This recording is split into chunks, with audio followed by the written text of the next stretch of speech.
Il faut voir comment le budget est élaboré, est analysé, le degré de transparence budgétaire, l'accès à l'information budgétaire. Normalement, c'est regrettable on voit des chiffres qui parachutent, des allocations budgétaires, alors que ça n'a pas été précédé par une discussion sérieuse sur le programme de développement, les projets mis en œuvre, d'abord au préalable.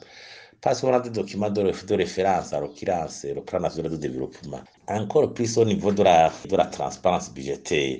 J'imagine que aussi au niveau des allocations budgétaires, c'est regrettable par exemple que un ministère comme l'éducation, les ministères sociaux, le ministère de la santé n'ait pas bénéficié d'allocations budgétaires substantielles. J'imagine que à ce niveau, tant qu'au niveau des ministères, on n'a pas fait une analyse à la loupe sur les orientations budgétaires précises de ces augmentations, il y a toujours un hic. Encore plus, si on voit de l'augmentation budgétaire au niveau nominal, il faut aussi penser à cette inflation. Parce qu'on peut avoir des allocations, des augmentations au niveau réel, alors que de plus en plus, l'inflation limite l'augmentation réelle des revenus. Encore, il y a de l'augmentation des allocations budgétaires, mais qui ne sont pas contrebalancées par une augmentation des devises. Il y a des dépenses qui doivent être réalisées à l'extérieur. Est-ce qu'il y a eu vraiment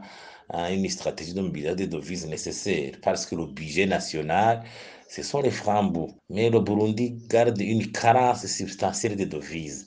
On ne peut pas se fier sur des augmentations nominales, tout ça 300 milliards de francs, alors que si on devrait importer, les mêmes difficultés subsistent. Encore un autre élément important, si on ne se fie pas toujours à un audit sérieux et pour que le budget programme en vie soit une réalité, pour contrôler réellement si vraiment ces allocations budgétaires mettent en application réellement les programmes établis, il y a toujours un hic. Au Burundi, on n'a pas encore eu un système d'audit, d'évaluation de l'exercice budgétaire. Quand il n'y a pas encore un système aussi sérieux d'évaluation, d'audit budgétaire, et moi je ne vois pas qu'on peut se targuer de dire qu'il y a des orientations, des allocations, alors qu'en fait de compte, comme ça se fait des années antérieures, il y a toujours au niveau de l'exercice budgétaire une différence nette entre les projets de documents, plutôt les projets de développement contenus dans les documents de référence